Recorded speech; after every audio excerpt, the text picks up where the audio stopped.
राधा जी ने मुस्कुराते हुए कहा, जब वो मुझसे ढंग से बात करे तब तो मैं उसे समझाऊं।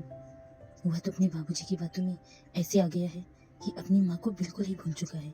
इतना कहकर राधा जी रोने लगी। तभी शिवम राधा जी के कमरे में आते हुए बोला, चाची, सम्राट भाई आ गए हैं। जैसे ही राधा जी ने सुना कि सम्राट हवेली में आ गया है, उन्होंने शिवम, नियति, शालिनी और वंदना को समझाते हुए कहा, देखो, तुम लोग सम्राट को कुछ मत कहना, वरना जो मैं इस वक्त हूँ, मेरी हालत इससे भी ज्यादा खराब हो सकती है, और दोनों बाप बेटी के रिश्ते भी मैं ये नहीं होने देना चाहती। तो तुम लोगों से हाथ जोड़कर विनती करती हूँ। राधा जी ने लगभग हाथ लड़खड़ाते हुए सभी बच्चों से कहा। बच्चों को उन्हें देखकर बहुत दया आ रही थी, पर वो बेचारे खुद मजबूर थे, कुछ नहीं कर सकते थे। हॉल में सम्राट गुस्से में कार से उतरकर हॉल में आया और शिवम जो हॉल में आ चुका था उसे देखते हुए सम्राट ने गुस्से में पूछा, माँ कहाँ है? शिवम ने अपनी नजरें चुराते हुए कहा, भाई वो अपने कमरे में है। कैसी है वो? अब ठीक है। इतना सुनते ही सम्राट जल्दी से अपनी दादी के कमरे की तरफ चला गया। शिवम घबराहट में सम्राट को देख रहा था। वह मन में सोचते हुए बोला, भाई को जब पता चलेगा यह सब चाचा जी करते हैं तब क्या होगा। सम्राट गुस्से में अपनी दादी के कमरे में गया। इस वक्त सम्राट की दादी गहरी नींद में सो रही थी। सम्राट जैसे ही उनके रूम में एंटर हुआ, गुस्से में चिल्लाते हुए बोला, दादी माँ। जैसे ही कौशल्या जी ने सम्राट की आवाज सुनी, वह उठकर बैठते हुए बोली, अरे क्या हुआ, काहे इतना जोर जोर से चिल्ला रहा है? सम्राट ने गुस्से में अपनी दादी की तरफ देखते हुए कहा, दादी, यह क्या है? आप हमेशा माँ को इतना टॉर्चर क्यों करती हैं? कौशल्या अपना चश्मा उठाकर अपनी आंखों पर लगाते हुए बोली, अरे तेरी माँ भी तो ऐसा काम ही करती है कि मुझे उसे मारना ही पड़ता है। अरे बैल बुद्धि है, बैल बुद्धि। कहते हैं ना, लातों के भूत बातों से नहीं मानते। वही हाल तेरी माँ का है, समझा? जा, अब सोने दे मुझे। सम्राट ने गुस्से में अपनी दादी को देखते हुए कहा, दादी, अब तक आपने जो किया सो किया, लेकिन अब आगे से आप मेरी माँ को हाथ भी नहीं लगाएंगी। इतना कहकर वहां पर रखा हुआ फ्लावर पॉट सम्राट ने जोर से फर्श पर पटका और गुस्से में डोर को लात मारते हुए वहां से निकल गया। सम्राट के ऐसा करने से कौशल्या के दिल की धड़कन तेज हो गई थी। वह थोड़ा घबरा गई, फिर अपने आप को नॉर्मल करते हुए बोली, ये लड़का भी ना अपने आप को समझता क्या है? इसे क्या पता लुगाइयों को कैसे अपने बस में रखा जाता है।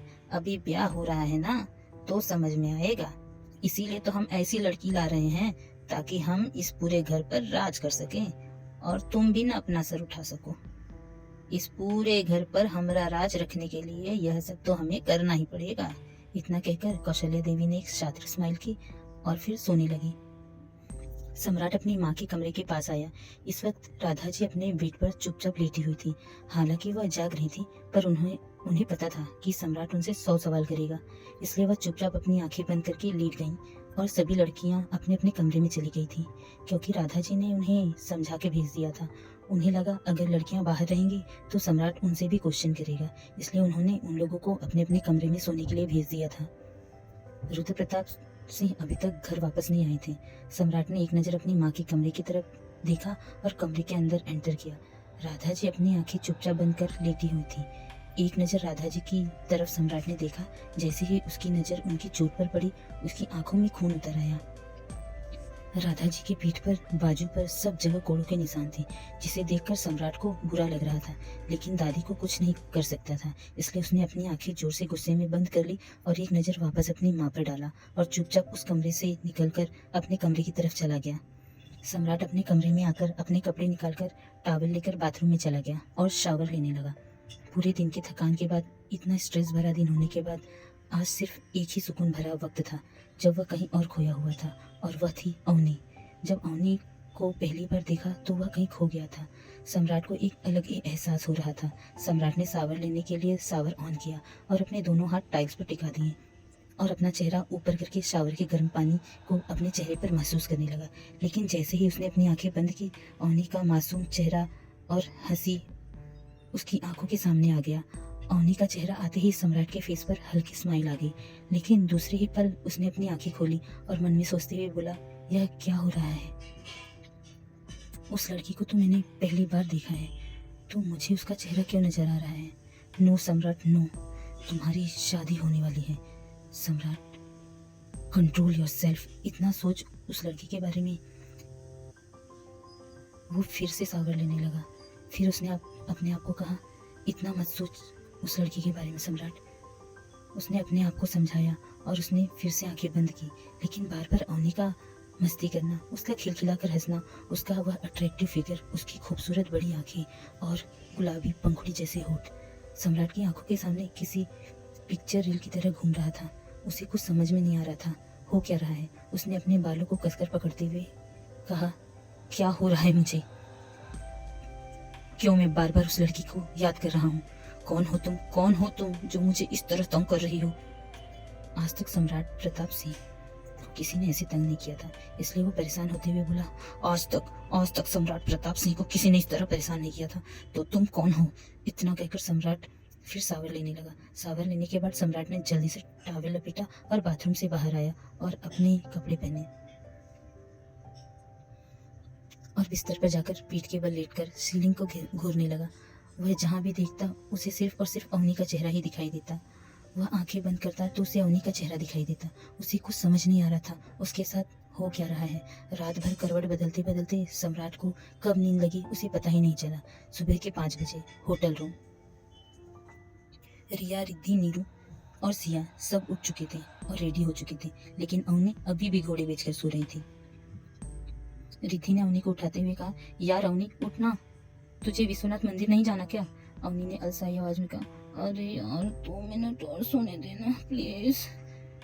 रिया अवनी को हिलाते हुए बोली, अरे यार उठना, लेट हो गया है और फिर धूप भी आ जाएगी तो फिर हमारी स्किन खराब हो जाएगी। यह सुनते ही जल्दी से अवनी ने आंख खोलते हुए रिया को देखा और कहा, नहीं नहीं नहीं, मुझे मेरी स्किन ऐसी ही अच्छी लगती है, एकदम सॉफ्ट एंड सॉफ्ट। और फिर वह जल्दी से उठकर बाथरूम की तरफ भाग गई।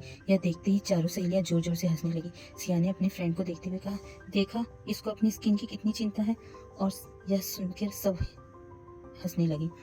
हवेली में सम्राट भी रेडी हो चुका था। इस वक्त उसने एक व्हाइट कलर का कुर्ता और पायजामा डाला था जिसमें वह बहुत स्मार्ट दिख रहा था और पूजा के लिए विश्वनाथ मंदिर के लिए अपनी कार से अपने कुछ गार्ड्स के साथ निकल चुका था। विश्वनाथ मंदिर में पहुंचने के पंडित ने सम्राट की पूजा स्टार्ट कर दी थी। अवनी बाथरूम से नहाकर बाथरूम पहन कर बाहर आई। सबको देखते हुए बोली, यार आज क्या पहनूं मैं? नीरू ने अवनी को देखते हुए कहा, सब कुछ पहनना पर हॉट पैंट और क्रॉप टॉप मत डालना। अवनी ने मुंह बनाते हुए कहा, हाँ ठीक है। और उसने तो क्या पहनूं बताओ ना। उसने जल्दी से एक फुल पैंट और ऊपर क्रॉप टॉप डाल लिया। आज उसने पैंट फुल पहना था लेकिन उसका क्रॉप टॉप उसके पेट से थोड़ा ऊपर ही था, जिसे देखते ही रिद्धि ने अपना सर पीटते हुए कहा, फिर से तूने वैसे ही तो कपड़े पहने हैं। अवनी ने स्टाइल मारते हुए कहा, यह मेरा स्टाइल है, मुझे ऐसे ही कपड़े पसंद है। रिद्धि ने अवनी को देखते हुए कहा, अरे यार तेरे लिए कुछ लाई हूँ तो वह पहन ले, बहुत अच्छा दिखेगा, कुछ ट्रेडिशनल सा। वो क्या है ना, हम मंदिर जा रहे हैं ना। रिद्धि ने उसे एक लहंगा दिया जो मैरून कलर का था। अवनी ने जल्दी से वह लहंगा पहन लिया। लहंगा पहनने के बाद वह बहुत ज्यादा खूबसूरत लग रही थी। उसकी सभी दोस्त उसे देखते हुए बोली, वाह अवनी तू तो ऑसम लग रही है। अवनी ने भी स्टाइल मारते हुए कहा, वो तो मैं हूँ। अवनी ने जो लहंगा पहना था उसका दुपट्टा ब्लैक कॉम्बिनेशन का था। लहंगे में उसकी कमर और ज्यादा खूबसूरत दिख रही थी। उसका फिगर और उभर कर सामने आ रहा था। उसका गोरा दूधिया रंग उभर के दिखाई दे रहा था। अवनी ने अपने बालों को ओपन कर रखा था। रिद्धि ने उसके बालों को कोम करके उसके माथे पर एक छोटी सी ब्लैक कलर की बिंदी लगा दी और बड़े बड़े झुमके पहना दिए। अब अवनी तो जैसे कयामत ही लग रही थी। अवनी ने मरून लिपस्टिक लगाई और बोली, परफेक्ट, अब सही लग रहा है, मैं एकदम इंडियन गर्ल लग रही हूँ। इतना कहकर अवनी मुस्कुराने लगी और वह लोग कृष्णा को कॉल करके विश्वनाथ मंदिर के लिए निकल गए। क्या लिखा है दोनों के नसीबों में? क्या होगा जब सम्राट और अवनी आएंगे आमने सामने? क्या सम्राट जान पाएगा कभी अपने पिता की सच्चाई? जानने के लिए सुनते रहिए मेरी स्टोरी कातिलाना इश्क तेरा। दोस्तों प्लीज लाइक कीजिए, कमेंट्स कीजिए, शेयर कीजिए और सब्सक्राइब करना मत भूलिएगा। और आज का चैप्टर कैसा लगा ये भी बताइएगा।